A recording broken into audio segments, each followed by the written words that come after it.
Ndugu zangu, ripoti hii imekamilika na imekabidhiwa katika kipindi ambacho nchi yetu tunakwenda kutekeleza au tunaanza utekelezaji wa dira yetu ya 2050, dira ambayo mwelekeo wetu ni kukua kwa uchumi kufikia uchumi wa fedha nyingi trilioni 1 ifikapo 2050.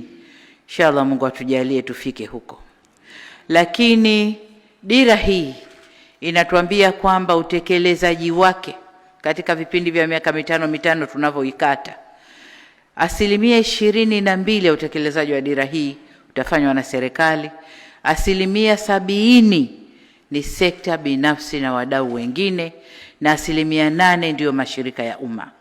Kwa lazima tujisahihishe kwenye sera za kodi, sheria za kodi na practices zetu au ufanyaji wa mambo yetu kwenye kodi.